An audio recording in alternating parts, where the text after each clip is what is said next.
আসসালামু আলাইকুম। কি খাচ্ছেন আপনারা? হ্যাঁ,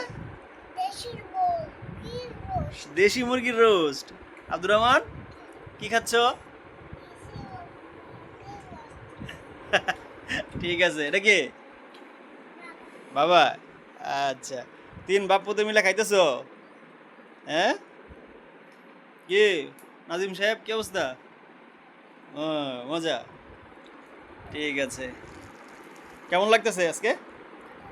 মজা।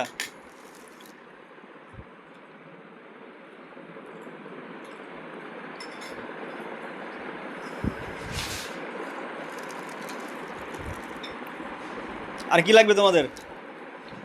আর কিছু লাগবে না? বলো কি?